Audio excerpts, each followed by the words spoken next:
Eh bien, ce soir, comme je vous l'avais dit, nous allons nous intéresser à l'univers et à son origine. Et ne croyez pas que cela nous écarte de notre principal, essentiel et on pourrait presque dire unique sujet de méditation, la parole de Dieu. Pas du tout. Nous avons besoin de réfléchir et c'est la parole de Dieu elle-même qui nous reporte, qui nous dirige nos regards, notre méditation sur l'univers. La Bible commence par exposer en termes simples, directs, l'origine du monde que nous connaissons, celle de la vie sur la terre et celle de l'homme. C'est ce que nous appelons le récit de la création. Il occupe les chapitres 1 et 2 de la Genèse.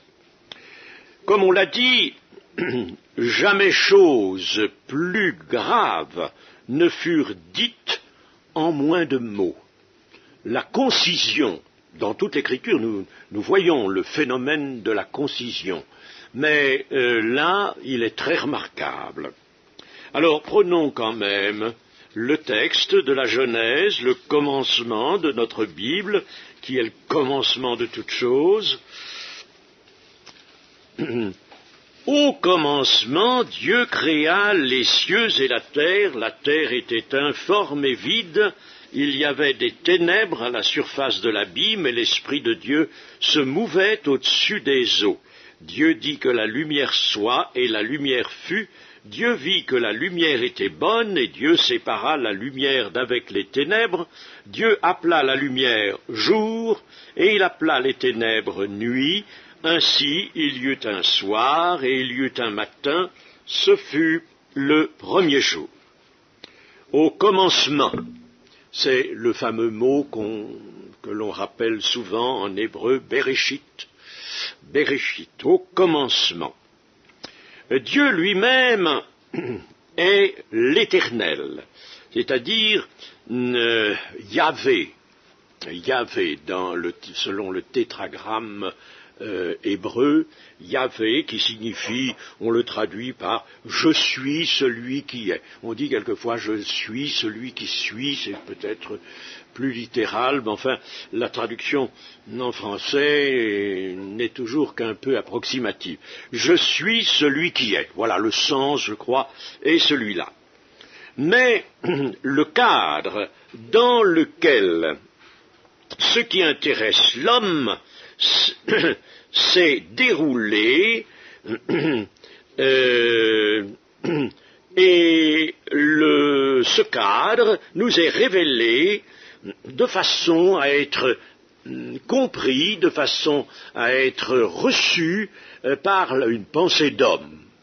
Ou bien se rappeler ceci, c'est que le Seigneur a dit par Ésaïe combien mes pensées sont au-dessus de vos pensées et mes voix au-dessus de vos voix.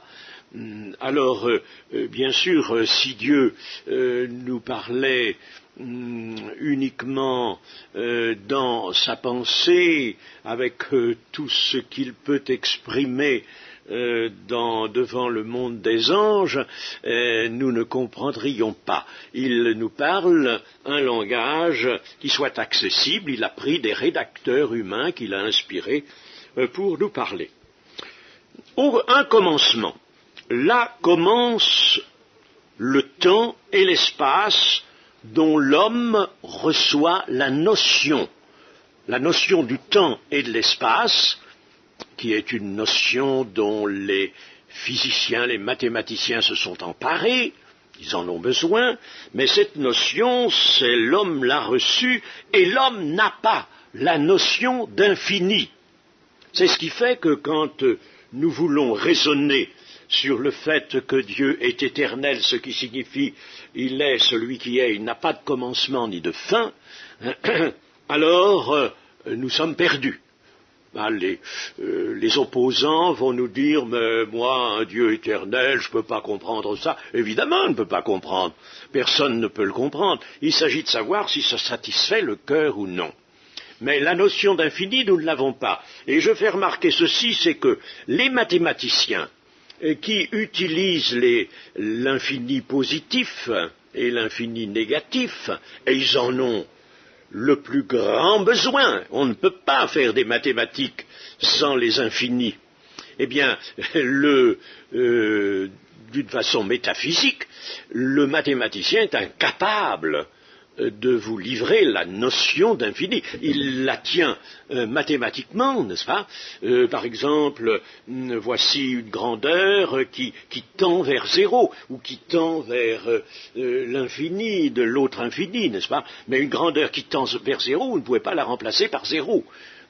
Elle tend vers zéro, c'est tout à fait différent en mathématiques. Et par conséquent, vous voyez que la notion d'infini, nous l'utilisons, elle nous est nécessaire, mais nous ne la comprenons pas, c'est-à-dire elle échappe à notre raisonnement. Et tout de suite, quand nous lisons la Bible, nous vient la question, au commencement, bon, mais qu'y avait-il avant le commencement? Ah, voilà, là les curieux sont là, les yeux tendus, n'est-ce pas? Qu'y avait-il au commencement? Eh bien, la Bible est très discrète sur ce sujet-là. Cependant, nous allons lire quelques petites choses. Par exemple, dans Jean 17, la prière sacerdotale. Jean 17, verset 24. Père, je veux que là où je suis, ceux que tu m'as donnés soient aussi avec moi, afin qu'ils voient ma gloire. La gloire que tu m'as donnée, parce que tu m'as aimé avant la fondation du monde. Père juste, le monde ne t'a point connu, mais moi je t'ai connu, avant la fondation du monde. Dans Matthieu 25 et verset 34,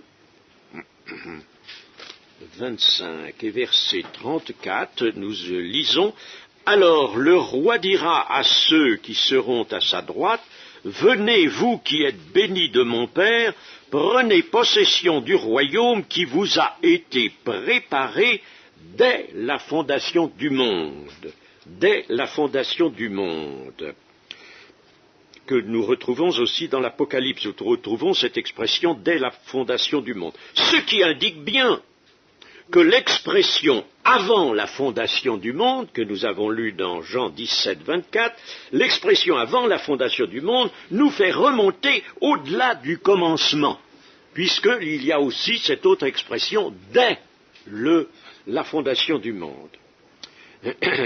Voyons aussi l'évangile de Jean en son début, Jean chapitre 1, verset 1 à 3.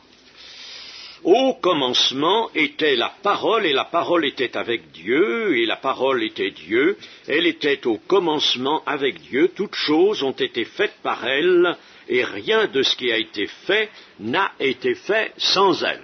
Relevons bien cela. Toutes choses ont été faites par elle, par la parole, et je dis, la parole était Dieu, donc la parole est esprit. Tout donc a été fait par l'esprit. Toutes choses ont été faites par elle, et rien de ce qui a été fait n'a été fait sans elle.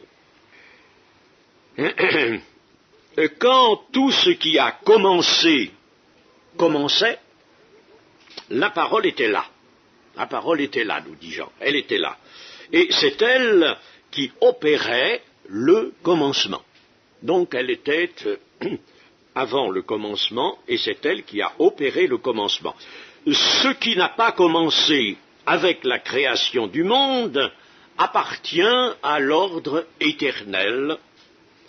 La parole, qui est Dieu, possède une existence qui est donc au-dessus et en dehors du temps.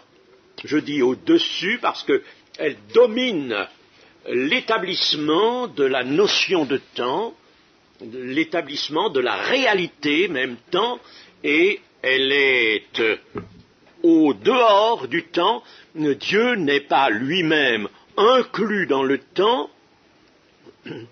Le temps, c'est lui qui l'a créé, il est hors du temps, il n'est pas dans le temps. Et nous qui sommes appelés, chers amis, je vais un peu vite, nous qui sommes appelés à vivre éternellement, sommes appelés à vivre hors du temps, avec Dieu, comme Dieu, en sa présence. Par conséquent, nous sortirons de l'emprise de l'espace-temps, l'espace et du temps. La Bible parle aussi d'un témoin qui a vu les choses avant la fondation de notre monde. Ah, c'est intéressant ça d'avoir un témoin dans la Bible. Eh bien, ce témoin, vous le connaissez bien, il est question de lui, ou c'est lui qui parle, dans Proverbe 8. Il s'agit de la sagesse. La sagesse, chapitre 8, verset 22. L'Éternel m'a créé la première de ses œuvres. Alors, certaines personnes disent, mais c'est la sagesse qui parle ici, c'est le Christ. Ce n'est pas du tout mon avis. Parce que le Christ n'a pas été créé la première des œuvres de Dieu, lui, il est éternel. Il est Dieu, et Dieu ne peut être qu'éternel, le Christ est éternel. Dieu a toujours pensé, il a toujours parlé, donc la parole de Dieu est aussi éternelle que le Père l'est lui-même. Le Fils et le Père sont de même essence et sont le seul et même Dieu. Par conséquent, ce n'est pas Jésus qui est appelé sagesse. D'ailleurs, le Seigneur Jésus est bien supérieur encore à la sagesse. Si haute que soit la sagesse, le Seigneur Jésus est encore bien plus haut que la sagesse. Alors, ceci dit, lisons, l'Éternel m'a créé la première de ses œuvres, avant ses œuvres les plus anciennes. J'ai été établi depuis l'éternité. Ce qui veut dire que Dieu n'a rien fait sans se suivre son grand mobile qui était l'amour, et la sagesse est dans l'amour. Alors, le mobile de Dieu, le grand mobile de Dieu de toutes ses œuvres, c'est l'amour. Dans l'amour se trouve la sagesse. J'ai été établi depuis l'éternité, dès le commencement, avant l'origine de la terre. Je fus enfanté quand il n'y avait point d'abîme, point de source chargée d'eau, avant que les montagnes fussent affermies, avant que les collines existassent, je fus enfanté. Il n'avait encore fait ni la terre, ni les campagnes, ni le premier atome de la poussière du monde, ni le premier atome. D'autres versions ont peur de mettre le mot atome. Et comment ? Oui, le premier élément, mais c'est parce que nos traducteurs ont peur du mot. En réalité, la meilleure traduction est celle de Second ici, le premier atome de la poussière du monde. Lorsqu'il disposa les cieux, j'étais là. Lorsqu'il traça un cercle à la surface de l'abîme, lorsqu'il fixa les nuages en haut et que les sources de l'abîme jaillirent avec force, un peu plus loin, lorsqu'il posa les fondements de la terre, j'étais à l'œuvre auprès de lui. Voilà un témoin, la sagesse, qui nous parle et qui nous dit qu'elle était là avant la fondation du monde et qu'elle a assisté à la fondation du monde. Nous sommes ainsi transportés dans une situation qui a précédé la création racontée dans la Genèse. Nous avons encore dans l'Écriture 2 Timothée, chapitre 1 et verset 9. Dieu par la puissance de Dieu, chapitre 2 Timothée, chapitre 1, verset 9. Dieu qui nous a sauvés et nous a adressé une sainte vocation, non à cause de nos œuvres, mais selon son propre dessein et selon la grâce qui nous a été donnée en Jésus-Christ avant les temps éternels. La grâce qui nous a été donnée avant les temps éternels. Donc, nous voyons que la grâce nous était destinée avant les temps éternels. Et l'épître aux Éphésiens, je ne vais pas y recourir maintenant, dans son chapitre 1er, nous dit que nous avons été élus avant la fondation du monde. C'est donc que Dieu nous connaissait avant même que le monde qui va nous contenir, et on peut presque dire qui va nous produire, puisque Dieu nous a fait l'homme de la poussière de la terre. Eh bien, avant ce monde, Dieu nous connaissait.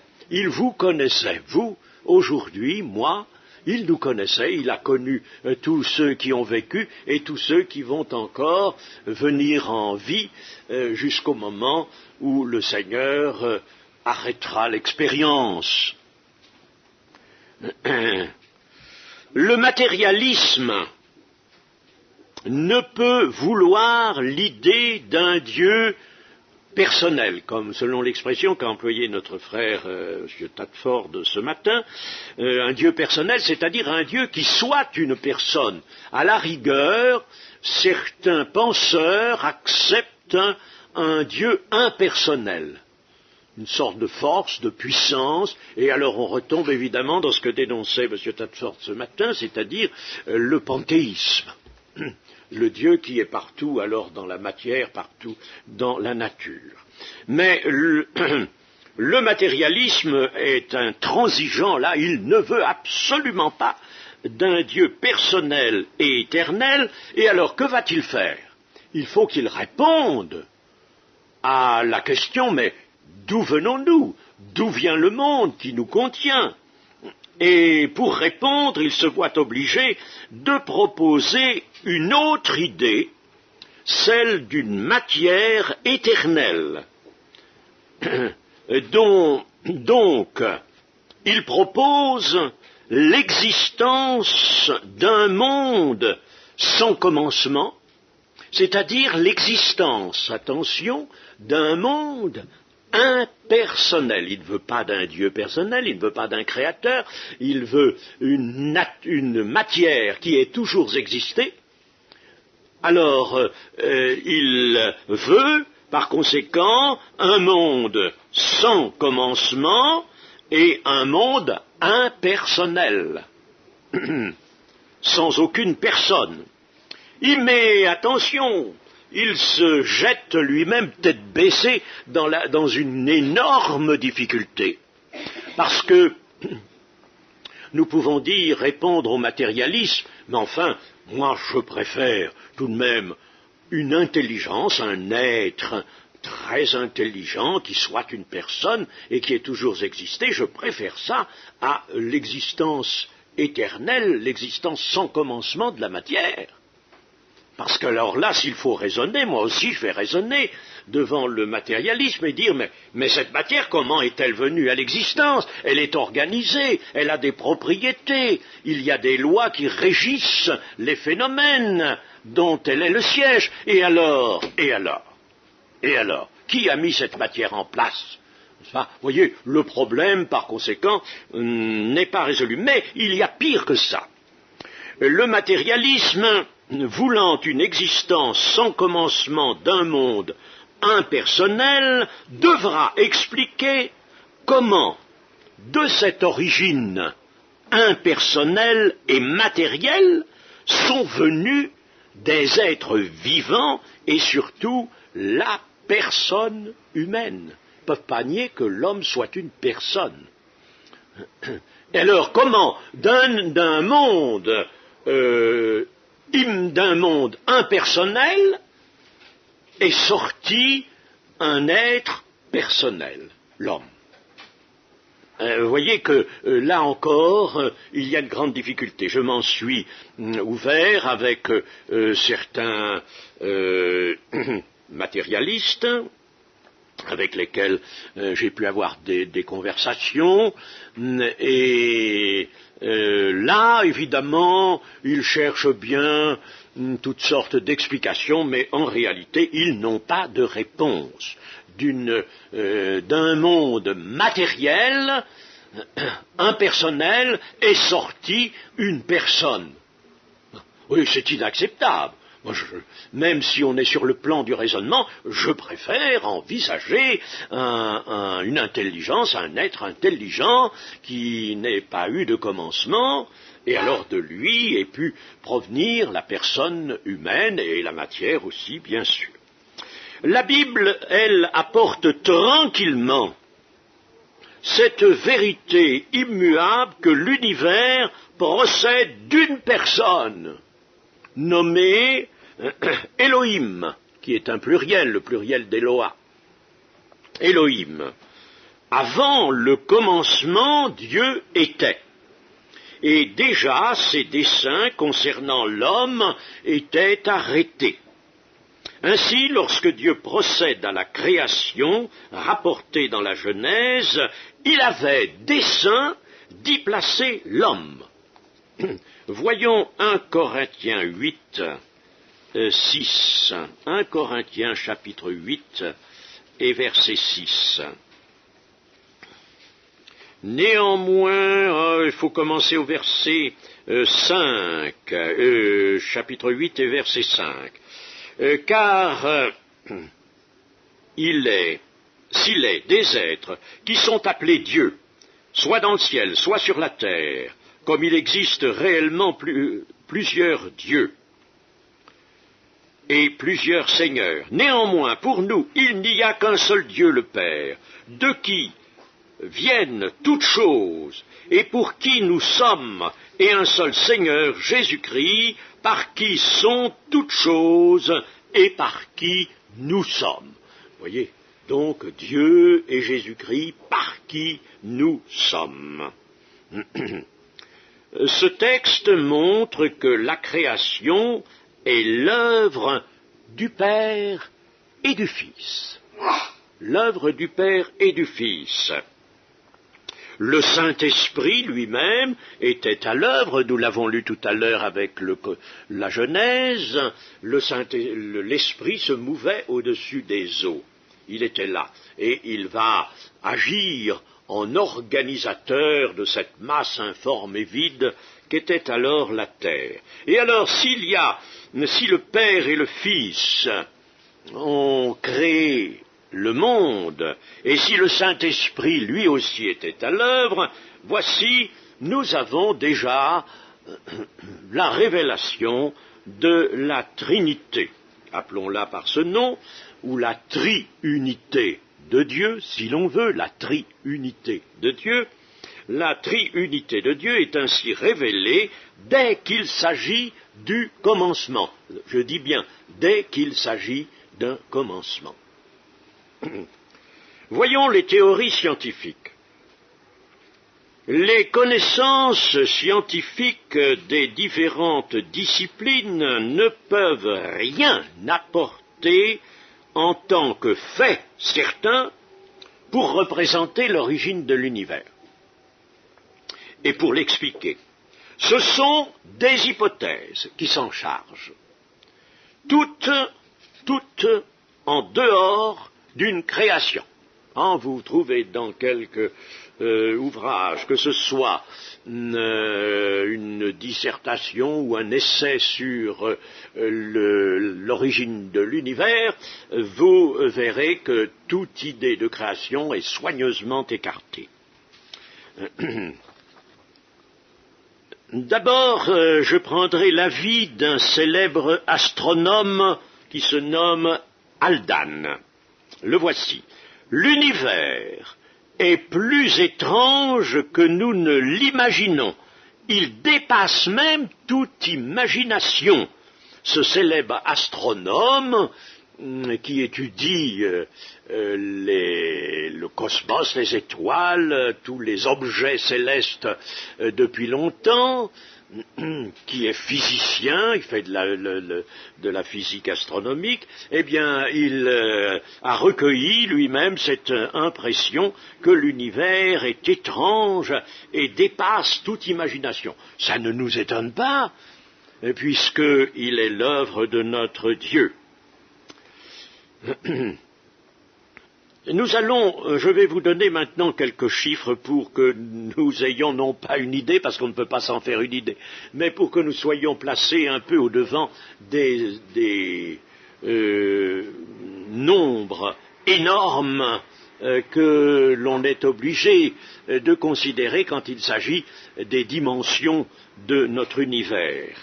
D'abord la Terre a un diamètre de 12 754,5 kilomètres.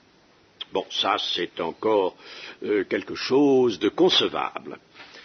Sa révolution annuelle autour du Soleil se fait à la vitesse de 105 420 à 109 000, la vitesse varie un peu, de 105 000 en somme, disons en chiffre rond, 105 000 à 109 000 kilomètres à l'heure. 100 000 kilomètres à l'heure, 100 000 kilomètres à l'heure, c'est quelque chose, n'est-ce pas? Alors, nous avançons sur cette trajectoire elliptique, nous avançons à 100 000 kilomètres à l'heure. Oui, ça ne nous gêne pas, n'est-ce pas? Mais attention, ce n'est pas tout, parce que la Terre tourne sur son axe, et cela à une vitesse facile à calculer, puisqu'elle fait un tour par 24 heures, ce qui fait donc 1666 km à l'heure. C'est une vitesse supersonique. Et là, non, elle est régulière. Alors, en somme, que faisons-nous? Eh bien, nous faisons une vie sans fin. Voilà, nous tournons comme ça, n'est-ce pas, et nous avançons en même temps. Et cela à des vitesses qui sont grandes. Évidemment, on ne s'en rend pas beaucoup compte quand on regarde le ciel, qu'on reste un moment, on voit bien, n'est-ce pas, que le spectacle change, les étoiles se déplacent, mais ça va tout doucement. Et pourtant, nous nous tournons à 1666 km à l'heure, ce qui est déjà pas mal, vitesse supersonique. Notre distance du Soleil est de 147 millions de kilomètres, cela au périgée de la Terre et 152 millions à l'apogée. On dit quelquefois périhélie et aphélie, au lieu de dire apogée et périgée. Alors, en somme, la distance la plus grande est de 152 millions et la plus courte de 147. Le diamètre du Soleil, lui, est déjà très grand, 1 392 000 kilomètres diamètre. Notre Terre est bien petite à côté de lui. Et notre Terre est située... Notre Terre, tout le système solaire est situé dans une galaxie ayant environ 100 milliards d'étoiles. Notre galaxie qui a une forme très allongée, 100 milliards d'étoiles. Cette galaxie est elle-même animée d'un mouvement de rotation. Alors nous n'avons pas fini, n'est-ce pas, notre vie sans fin, puis encore tout le système s'en va, n'est-ce pas? Ça nous en fait du mouvement. Et tout est mouvement dans l'univers, tout est mouvement. Et cette galaxie est large d'environ 100 000 années-lumière. 100 000 années-lumière, ce qui fait 100 000 multiplié par 9 461 milliards de kilomètres. Ça fait donc 965 millions de milliards de kilomètres. Ça, c'est la largeur. la largeur. La longueur, on n'en a pas une estimation bien suffisante. L'étoile la plus proche de la Terre, Proxima Centauri, est à tout de même 40 493 milliards de kilomètres, c'est la plus proche. Pour y aller, ça ne sera pas facile. Le nombre de galaxies dans l'univers est estimé à 100 milliards, en gros. Le nombre de galaxies. Et il y aurait alors dans l'univers 10 000 milliards, 2 milliards d'étoiles. Alors quand Dieu a fait sortir Abraham de sa tente par une belle nuit d'été, puis Dieu alors avait rendu évidemment très clair, le ciel très clair et très limpide, et qui lui a dit, viens, compte les étoiles, si tu peux les compter. Compte les étoiles, telle sera ta postérité. C'est-à-dire qu'en somme, à ce moment-là, Dieu était évidemment... Abraham avait ceci d'excellent, c'est qu'il n'était pas raisonneur. Nous sommes bien plus raisonnables. Et ça, c'est ce qui fait ça, je l'ai dit l'autre soir, hier soir, je crois, oui, ce qui fait ça, c'est que notre époque nous habitue à compter, à diviser, à démonter, à remonter.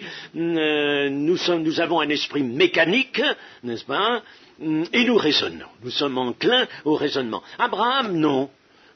Il n'était pas ainsi, et alors Dieu le fait sortir de sa tente par une belle nuit, compte les étoiles si tu peux. En somme, il jette l'âme d'Abraham en plein spectacle d'infini. Il veut aussi jeter notre esprit, notre âme en plein infini. Dieu veut que nous ayons une certaine notion de l'infini. Alors, dans l'univers, il y aurait donc 10 000 milliards, 2 milliards d'étoiles. Si diamètre il y a, pour l'univers, si diamètre il y a, c'est-à-dire si l'univers a vraiment des limites, eh bien, ce diamètre, il atteindrait, vous allez voir, 147 591 millions, 2 milliards. Oh, écoutez, il vaut mieux que je dise 147, attendez, 1475 916 multiplié par 10 puissance 17 kilomètres. Voilà, ça c'est mieux comme ça. En chiffres ronds, ça fait 148 millions, 2 milliards de kilomètres. Que sommes-nous dans cette immensité? Pour mieux comprendre que l'homme se tient entre deux infinis, le physicien Jean Charron a eu une idée, je ne dirais pas de génie, mais enfin une idée assez bonne, intéressante. Vous allez voir. Vous savez qu'il y a un conte de fées. Ah, nous allons nous servir d'un conte de fées. Je ne sais pas si vous le connaissez, ce conte de fées. Alice au pays des merveilles. Ah oui, vous le connaissez. Ah, je ne vais pas vous demander de nous le raconter, mais moi, bon. Alors, le physicien Jean Charron a pris simplement Alice. Il a laissé le pays des merveilles et il lui a offert d'ailleurs d'autres merveilles. Alors il prend cette petite fille nommée Alice qui a le pouvoir de grandir ou de rapetisser à sa guise afin d'être à la mesure de tout ce qu'elle désire observer. Bien. Alors, Jean Charron est un physicien contemporain qui fait beaucoup de travail, beaucoup parlé de lui d'ailleurs, et il est très intéressant, évidemment, c'est un homme de grande valeur dans sa discipline. Alors, Jean Charron, donc, va faire passer Alice il va la rapetisser, et l'amener à la dimension des particules élémentaires de la matière. D'abord, elle va se laisser glisser dans l'échelle des dimensions les plus petites de l'infiniment petit jusqu'à descendre au millième de milliardième de millimètre. La pauvre petite Alice, pour voir, quand on est curieux, n'est-ce pas, ce qu'on peut faire, pour voir si ce qu'on lui avait dit de la matière était exact. Alors la voici plongée tout à coup dans l'obscurité, chevauchant sur une sphère, et comme il y a un dessin dans l'ouvrage de Jean Charron, on voit en effet une sphère et la petite fille Alice assise sur cette sphère. Et cette sphère, figurez-vous, c'est un électron. Un simple électron. Vous savez ce que c'est qu'un électron aujourd'hui avec l'électronique? Qui ne sait pas ce qu'est un électron? Ces particules d'électricité négative qui gravitent autour du noyau de l'atome. Alors elle était assise sur un électron. Elle vit d'autres électrons tournant sur diverses orbites autour d'un noyau central, et l'électron qui la portait elle-même, dans cette course vertigineuse, était en train de faire son circuit. Alors elle se promenait, elle, tout autour d'un certain noyau. Son espace était parfois parcouru de lumières très vives, comme de comètes, qui s'approchaient de son système planétaire d'électrons et s'en éloignaient ensuite rapidement. C'était probablement des neutrons. Et au-dessus d'elle, il y avait le spectacle d'un ciel d'une belle nuit d'été. C'étaient des myriades d'atomes. Ces étoiles étaient les noyaux de ces atomes. Il paraissait y en avoir des milliards autour d'elle, plus ou moins groupés comme dans le ciel que l'on voit de la Terre. Les étoiles se groupent quelquefois en paquets pour former des amas, puis des galaxies. Alors voilà, n'est-ce pas, Alice dans l'infiniment petit qui nous livre ce qu'elle a vu, le spectacle, à travers Jean Charron naturellement. Puis Alice alors en a fini avec l'infiniment petit, et comme elle a la faculté de changer de dimension à son gré, elle se laisse grandir. Elle se laisse grandir, et à ce moment, l'analogie de ce monde infiniment petit où elle s'est rendue, l'analogie avec le ciel et le monde planétaire ne lui apparaît plus, ça change, elle ne voit plus, il y a un moment où tout est un peu confus, cependant elle vit que la nature débordait d'imagination créatrice. Ces termes sont ceux du physicien lui-même. C'est pas Alice, c'est le physicien qui parle pour Alice, n'est-ce pas? Et Jean Charron reconnaît donc que la nature déborde d'imagination créatrice. Ah, alors voici Alice revenue à l'échelle humaine. Mais elle va ensuite grossir, grandir. Elle va dépasser les dimensions humaines parce qu'elle est assoiffée de visions nouvelles. Et voici qu'elle atteint la taille d'un amas galactique. La voici dans l'univers des galaxies. Le spectacle nouveau qui s'offre à elle n'est pas tellement différent de celui qu'elle avait dans l'infiniment petit. Elle distinguait le noyau très lumineux, là, dans sa nouvelle position, le noyau très lumineux de la galaxie, autour duquel gravitaient des amas galactiques, des amas d'étoiles, des amas galactiques également lumineux. Autour d'elle, le ciel était jonché de points lumineux. Ils étaient faits de différentes galaxies, de ces galaxies qui peuplent l'univers. Cet univers lui paraissait plein de vide. Elle voulut lire l'heure à la montre de son poignet. On suppose que la montre a grossi aussi avec elle, n'est-ce pas? Mais dès qu'elle déplaçait sa main, les aiguilles de sa montre se mettaient à tourner à grande vitesse, et cela provenait du fait que la lumière mettait un certain temps pour aller de sa montre à ses yeux, bien que la lumière marche à 300 000 km à la seconde. Et l'heure dépendait de la position de son bras, compte tenu de ses énormes dimensions du moment. Tout ça, c'est le physicien Charon qui le dit, c'est pas moi, n'est-ce pas? C'est dans sa petite histoire, dans son conte de fées.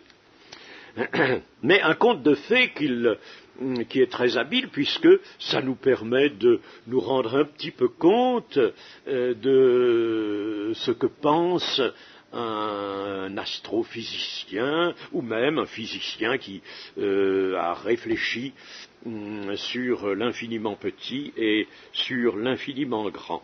Et alors Alice se rappela que les savants disent que l'univers est en expansion, ressemblant à un ballon que l'on gonflerait. Alors Alice se dit, bon, il est temps de rentrer à la maison. Alors elle rapetisse et retourne à l'échelle humaine. Comment l'univers est-il pensé par les savants? Bon, nous avons déjà là une image que nous a donnée le physicien Charon, mais voyons d'autres manières de l'envisager. L'univers a une origine et probablement aussi une fin dans le temps. Il présente une grande unité, une parfaite cohérence, presque tous les astronomes le disent, une grande cohérence, et il est harmonieux. C'est déjà tout de même une reconnaissance du fait qu'il n'est pas un chaos, mais qu'il est quelque chose de créé et d'organisé. Pour le physicien Jean Charon, il ne fait aucun doute qu'une plus grande connaissance de l'univers constitue pour chacun un guide et un exemple de valeur inestimable. Je ne sais pas ce que pense Jean Charon, voyez-vous, s'il a quelques foi, s'il a un peu de foi ou n'en a pas, je ne sais pas. C'est difficile. Mais cependant, vous voyez, il a certaines pensées qui sont excellentes. Il nous donne le conseil, en somme, d'accepter une certaine connaissance de l'univers, puisque cela pourra être pour nous un guide et un exemple de valeur inestimable. Or, en un autre langage, c'est ce que nous dit la Bible. Le psaume 19, verset 2, « Les cieux racontent la gloire de Dieu, et l'étendue manifeste l'œuvre de ses mains. Le jour en instruit un autre jour, la nuit en donne connaissance à une autre nuit. Ce n'est pas un langage, ce ne sont pas des paroles dont le son ne soit point entendu. Leur retentissement parcourt toute la terre. Leurs accents vont aux extrémités du monde, où il a dressé une tente pour le soleil. Et le soleil, semblable à un époux qui sort de sa chambre, s'élance dans la carrière avec la joie d'un héros. Il se lève à une extrémité des cieux et achève sa course à l'autre extrémité.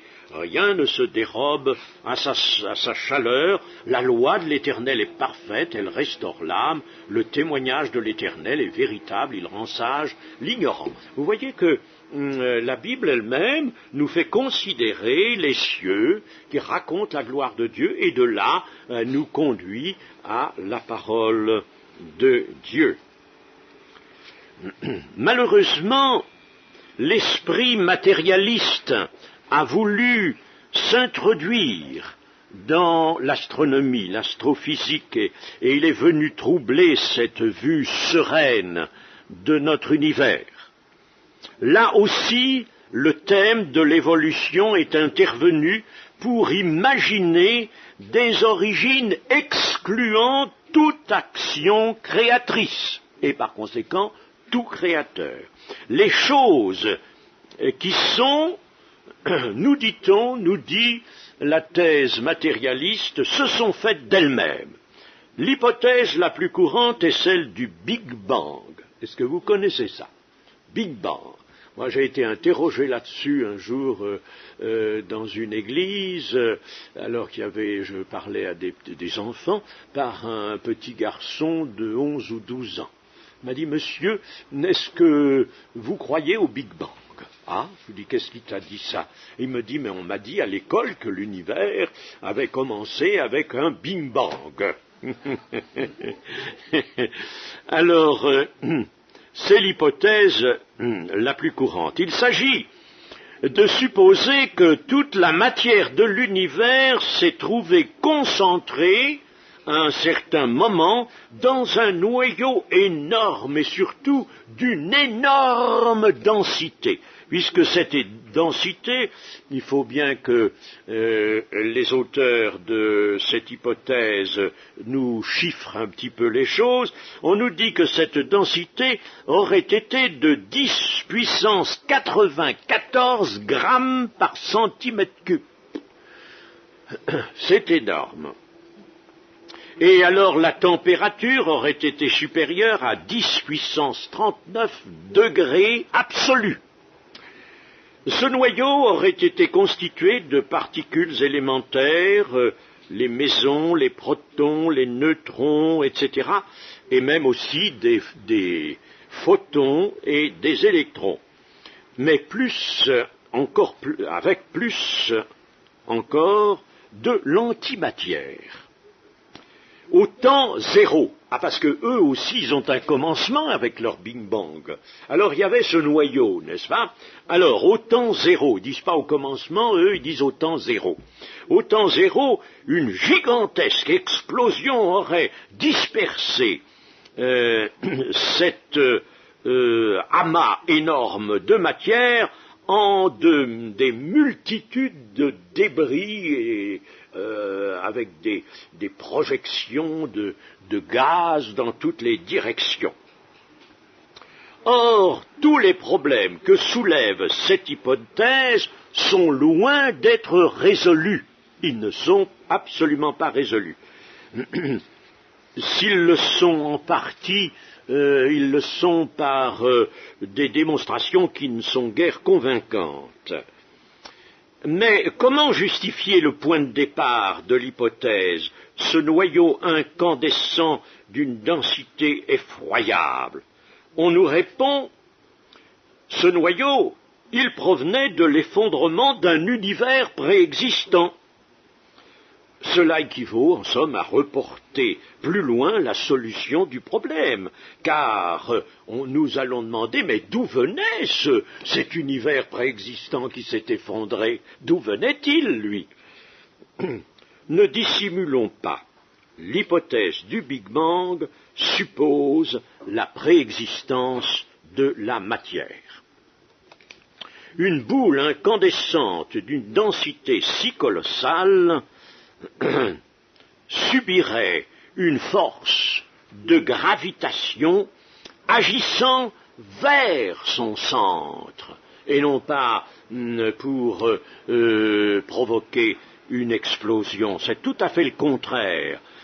Et cette force de gravitation, on peut la calculer avec les données d'hypothèse, elle serait environ de 10 puissance 14 à 10 puissance 25 grammes centimètre cube.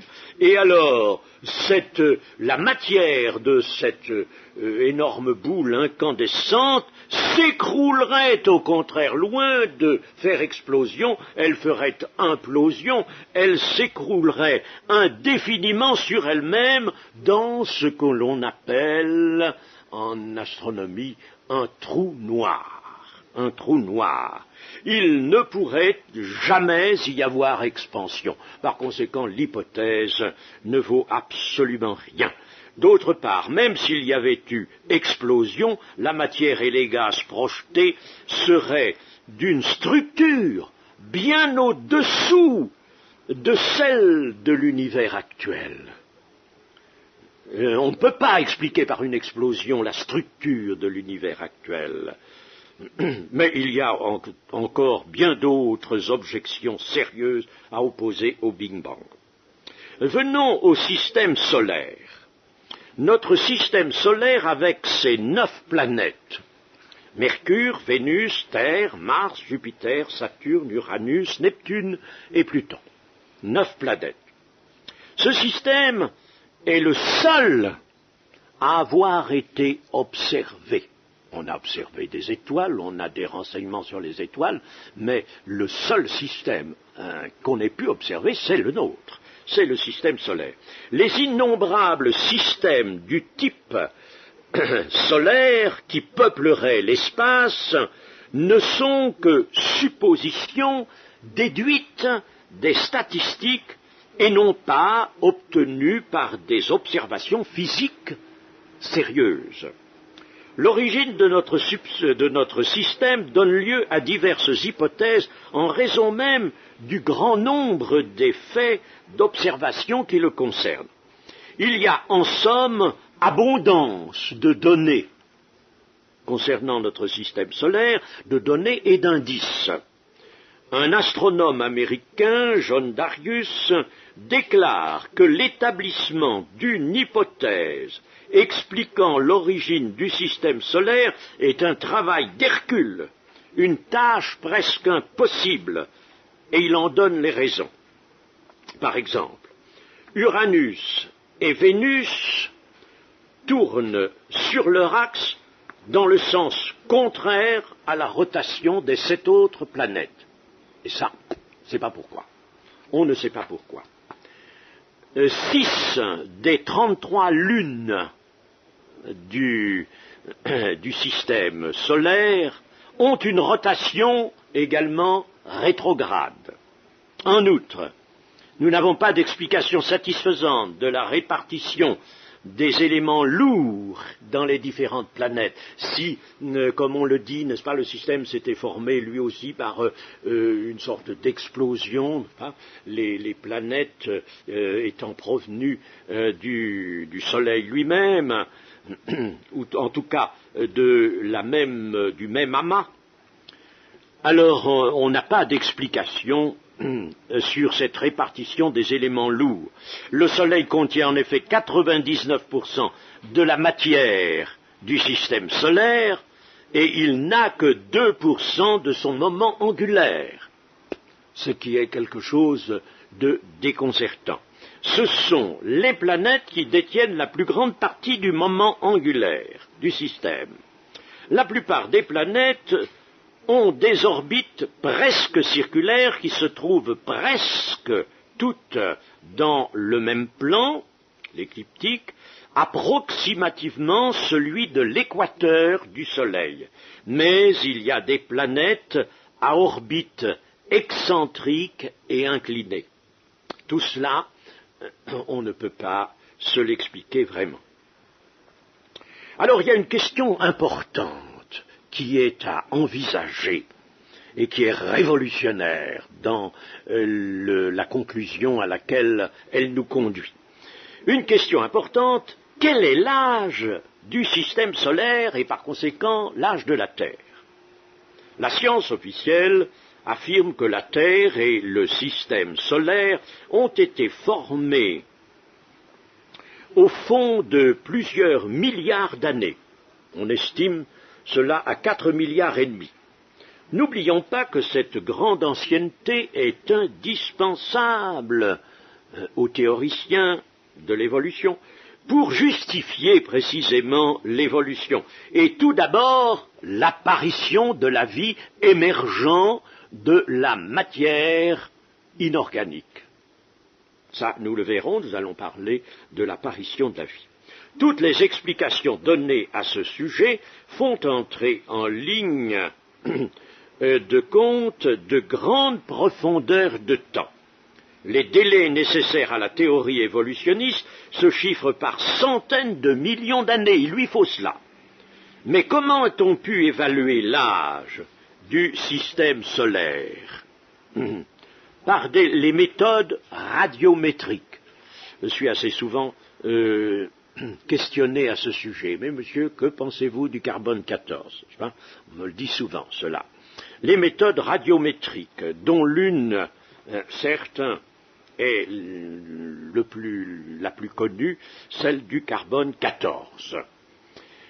Or, ces méthodes ne peuvent pas fournir de bons résultats sur l'estimation des âges géologiques qu'on leur attribue. Elles ont bon dos, ces méthodes, mais elles ne peuvent absolument pas donner une appréciation des âges géologiques.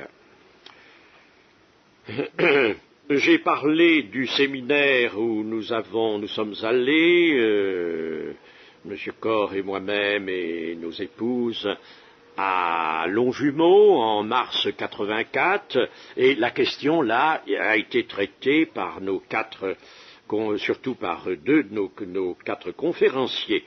M. Monty White, l'anglais, a affirmé que le système solaire et la Terre sont beaucoup plus jeunes, ce qui ne m'a pas du tout étonné puisque j'en avais la conviction depuis longtemps après des lectures que j'ai faites il y a bien au moins peut-être 15 ans, déjà 15-20 ans, la question avait été agitée, j'avais des ouvrages, je ne les ai plus, mais déjà cette question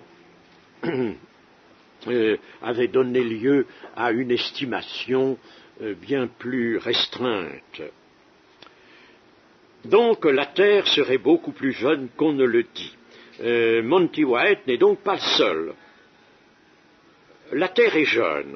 Ce n'est pas par milliards, a dit notre ami Monty White, ce n'est pas par milliards qu'il faut chiffrer son âge, mais par milliers d'années, pour remplacer les milliards par des milliers. Le docteur John Whitcomb, auteur d'un ouvrage sur le déluge, Le monde qui a péri, est aussi de cet avis. Un nombre impressionnant d'arguments scientifiques concourent à ramener l'âge de la Terre à quelques milliers d'années seulement. Je ne vais pas vous les donner, je vais simplement vous donner un exemple de ces arguments. Par exemple, premièrement, l'expédition Apollo a montré que la Lune n'a pas achevé son refroidissement. De sa surface émane en effet un rayonnement calorifique. Or, vu sa faible dimension, elle devrait être solidifiée complètement depuis 4 milliards et demi d'années si tel était vraiment l'âge du système. Son centre est plus fluide que solide. Deuxième argument, le dépôt de poussière cosmique sur la Terre et la Lune est constant. Il y a toujours un dépôt de poussière cosmique. Depuis 4 milliards et demi, il devrait atteindre 16 mètres. Ce dépôt sur la Terre, et sur la Lune, soit au total 10 puissance 16 tonnes, puisqu'il se fait à raison de 14 millions de tonnes de poussière météorique par année. Alors, il n'y a qu'à multiplier par 4 milliards et demi pour voir ce que devrait être ce dépôt. Ce dépôt est surtout constitué par une poussière de nickel. Les océans devraient contenir eux aussi une énorme quantité de nickel. Or, la quantité de nickel contenue dans les océans correspondrait au dépôt, un dépôt qui aurait duré 9000 ans environ. L'astronaute Neil Armstrong, qui est allé sur la Lune, trouva moins de 2 centimètres de poussière sur la Lune, où il aurait dû trouver une bien plus grande accumulation. Troisième argument, le système solaire est sillonné par des comètes de courte durée. Aucune d'elles ne peut avoir plus de 10 000 ans. Or, elles existent toujours. les comètes de longue durée, il y a des comètes de longue durée aussi, subsistent-elles 100 000 ans, mais elles sont toujours présentes. Donc la Terre ne peut pas avoir 4 milliards et demi d'années. Quatrième argument, les lunes de Jupiter et de Saturne, où ont été décelés des gaz légers tels que le méthane et l'hydrogène, nous fait dire que ces gaz seraient dissipés depuis longtemps si le système solaire était aussi ancien qu'on le prétend. Et puis d'autres faits tels que le lessivage des continents, l'érosion qui dégrade le relief, la radioactivité de l'uranium, le champ magnétique contribuant à la même conclusion, bien des données nous montrent que la Terre ne peut pas avoir plus de 10 000 ans en approximation très large.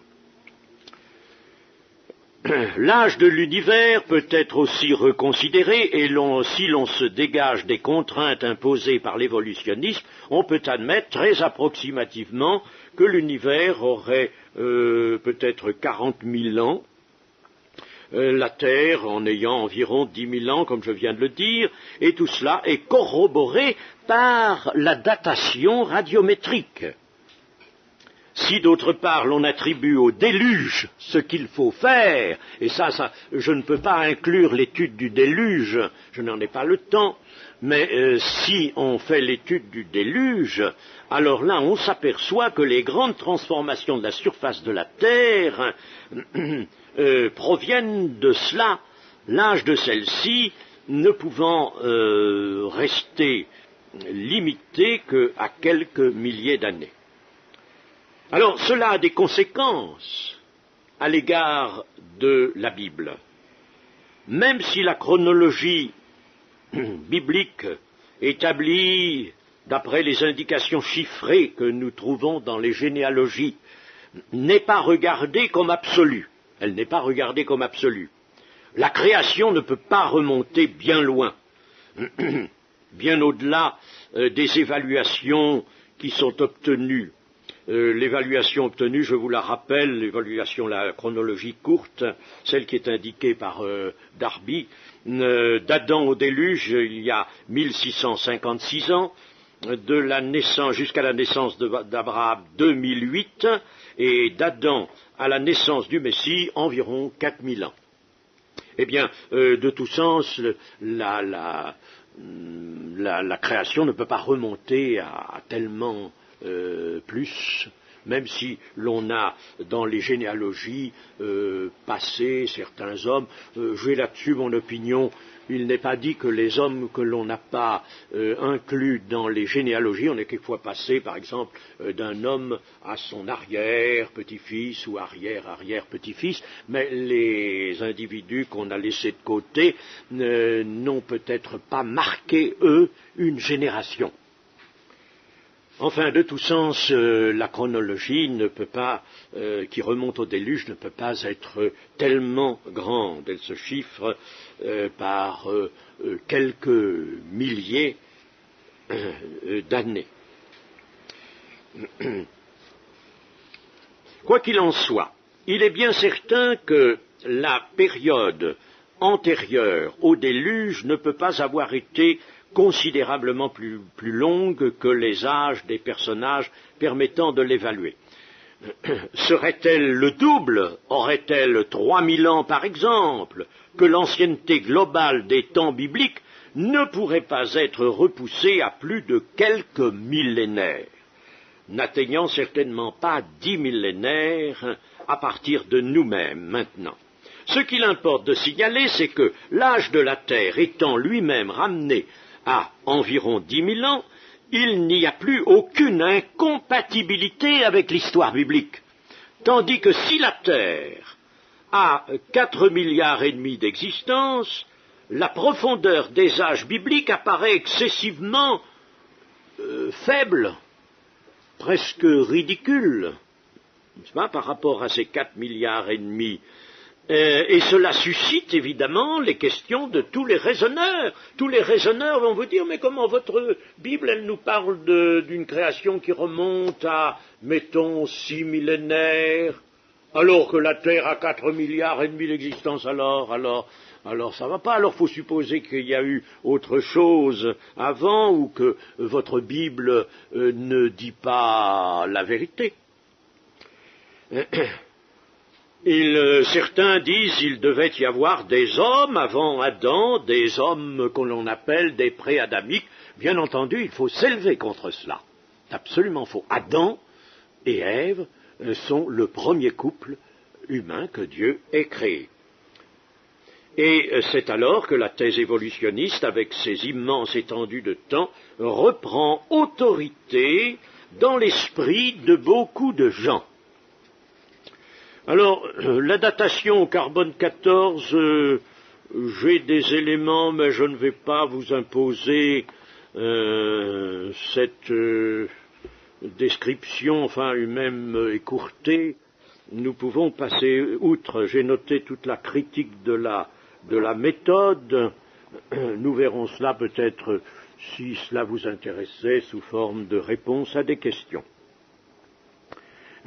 Ce que je voudrais vous dire encore, c'est ceci. Il y a une notion d'apparence d'âge,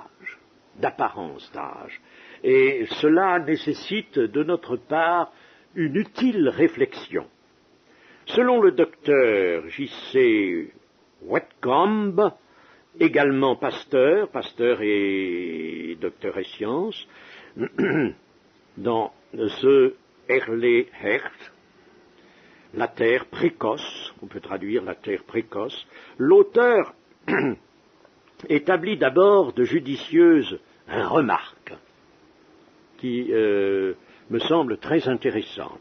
Premièrement, les noces de Cana. Vous connaissez le récit des noces de Cana dans l'évangile de Jean, chapitre 2. Dans ces noces, au cours de ces noces, le Seigneur changea de l'eau en vin, instantanément. L'ordonnateur du repas, qui n'était pas informé, lui, du miracle, quand il voit cela, dit à l'époux, « Tout homme sert d'abord le bon vin, puis le moins bon après qu'on s'est enivré. Toi, tu as gardé le bon vin jusqu'à présent. » Le vin des noces de Cana venait tout juste d'exister. Il est mis en existence par Jésus. La minute d'avant, il était de l'eau. Il venait tout juste d'exister. Mais il avait toute l'apparence d'un vin résultant d'une vendange éloignée dans le temps. Et il était même très savoureux, puisque c'est ce que remarque l'ordonnateur du repas. Et l'ordonnateur du repas attribue tout naturellement au vin du miracle un âge qu'il n'a pas. L'ordonnateur du repas, lui, ignorait le miracle, alors il se dit, mais comment tu as du vin vieux, du vin savoureux, là, où tu allais chercher ça? On donne d'abord le meilleur et puis le moins bon après, mais toi tu fais le contraire, tu nous donnes là un très bon vin, et l'ordonnateur du repas se disait, c'est un vin qui remonte peut-être à 2-3 ans, un très bon vin. Il attribuait un âge, c'est ce qu'il faut retenir. Il attribuait un âge dans l'ignorance où il était du miracle du Seigneur Jésus. Autre chose, lors de la première multiplication des pains, 5000 hommes et leurs familles ont mangé des pains créés avec une apparence d'âge. Et ces pains ne provenaient pas d'une moisson, ne provenaient pas d'une cuisson dans un four. Les poissons aussi qui ont été multipliés par le Seigneur en quantité n'avaient jamais grandi dans la mer de Galilée. N'est-ce pas? Alors, voilà, par conséquent, des choses qui existent avec une apparence d'âge, alors qu'elles n'ont pas d'âge, puisqu'elles proviennent d'un miracle. Cette notion d'apparence d'âge est excessivement précieuse. Je vous engage à la retenir. Elle peut être illustrée par un grand nombre de miracles accomplis par Jésus. Reportons cette notion d'apparence d'âge au récit de la création. Tout ce qui est créé revêt immédiatement une apparence d'âge, car les âges créateurs sont comme les miracles, les actes créateurs, pas les âges, pardon, les actes créateurs sont comme les miracles, ils ne consomment pas de temps, ils sont intemporels. Les ordres de Dieu furent suivis de l'apparition soudaine des êtres vivants. Si vous lisez bien le récit de la Genèse, vous verrez qu'il n'y a pas de délai. Les ordres de Dieu furent suivis de l'apparition soudaine des êtres vivants, entièrement constitués, parce que ce qui nous fait dire ça, c'est que s'ils n'avaient pas été entièrement constitués, ils n'auraient pas pu vivre. Ils n'auraient pas pu vivre. Les arbres et les animaux furent créés à l'état de maturité, à l'état adulte, et cela sans consommation de temps. Ce fut aussi le cas d'Adam et d'Ève. Toutes ces créatures avaient une apparence d'âge. Peut-être que Adam avait l'apparence d'un homme de 20 ans ou 25 ans, et il avait combien? Il n'avait pas un jour, il a eu 1 heure pendant un moment, peut-être, d'existence, n'est-ce pas? Ils avaient donc une apparence d'âge. La terre elle-même, avec l'apparition de la lumière, la séparation des eaux du dessus et du dessous, a reçu une apparence d'âge.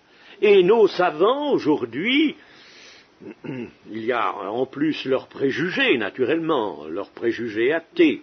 Mais même s'ils n'avaient pas ce préjugé athée, en voulant conclure simplement sur les observations qu'ils peuvent faire porter sur la terre, sur la nature, sont obligés de reconnaître un âge. Mais cet âge n'a qu'une apparence d'âge, étant donné que la création n'a pas, elle, consommé de temps.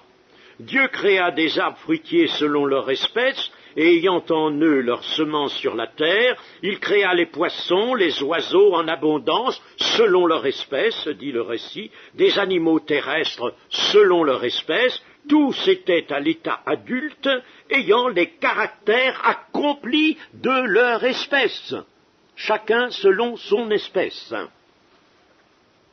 Dieu commença le cycle de la vie à partir d'organismes adultes et non de formes embryonnaires. Des œufs fécondés ou des nouveau-nés n'auraient pas pu survivre. Il fallait des pères, il fallait des mères pour les amener à maturité. Alors voyez là, c'est pas possible que Dieu commence avec des œufs fécondés ou même des nouveau-nés, des petits. Ils n'auraient pas pu survivre. Il fallait des pères et des mères. Il fallait par conséquent des adultes. Le site du Jardin d'Éden a lui aussi reçu une apparence d'âge. Examiné par des observateurs du XXe siècle, sitôt après sa création, on lui aurait assigné un âge de plusieurs siècles peut-être. Un auteur anglais qui s'appelle Courtaulds a même imaginé qu'Adam soit un savant, préoccupé d'établir des âges comme le sont aujourd'hui nos propres savants. Se voyant adulte, Ève et lui, il aurait conclu que la Terre devait exister depuis au moins 20 ans. Puis, coupant un arbre et comptant les anneaux de croissance, il aurait repoussé l'âge de la Terre à peut-être 140 ans. Examinant l'un des fleuves d'Éden, il y avait des fleuves, 4 fleuves, ses berges, son lit, sa profondeur, la vitesse du courant, le travail de l'érosion, il aurait évalué l'âge de la Terre à 5000 ans, et ainsi de suite. Il serait peut-être arrivé à 4 milliards et demi. Vous voyez, n'est-ce pas, comment vont les choses, c'est ça qu'il faut bien comprendre.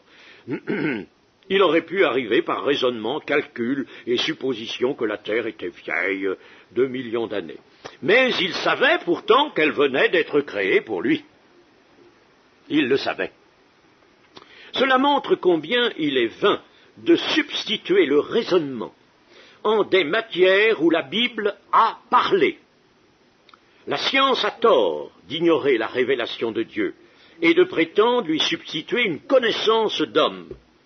En 6 jours, l'Éternel a fait les cieux, la terre et la mer et tout ce qui y est contenu, et il s'est reposé le 7e jour, dit le livre de l'Exode au chapitre 20 et au verset 11. En conclusion, nous dirons que l'évolutionnisme qui entend répondre aux questions d'origine de l'univers de la Terre, de la vie et de l'homme, est, comme le dit un certain ouvrage récent, je pense à Évolution ou création de Jean Flory, est une vaste synthèse qui se sert de preuve à elle-même. L'évolutionnisme est une synthèse qui se sert de preuve à elle-même. Elle repose sur un a priori. Elle suppose l'unité de la matière et sa préexistence, excluant ainsi toute création et tout créateur. Nous ne pouvons qu'être en désaccord absolu avec elle. L'évolutionnisme s'est donné de très grandes profondeurs d'âge, nous l'avons dit, il les lui fallait. Ainsi que la thèse uniformiste qui suppose un lent et progressif façonnement de la Terre et une lente progression des formes vivantes. Or, l'uniformisme exclut 2 grands faits bibliques qui sont considérables. Un, dans la Genèse chapitre 3, le sol sera maudit à cause de toi, et le second grand fait, le déluge, dont les conséquences ont été fabuleuses, énormes. Le terrain de la science ne saurait empiéter sur celui de la révélation. Elle ne pourra jamais concevoir ce qui a été l'œuvre de Dieu, elle ne peut pas le concevoir. Elle procède par déduction, par raisonnement, par calcul, elle ne peut pas concevoir l'œuvre de Dieu. La connaissance scientifique ne doit jamais exclure celle de la parole de Dieu, comme le font malheureusement tant de nos penseurs ou de nos savants aujourd'hui. J'en termine maintenant, vous proposant de réfléchir à toutes ces choses.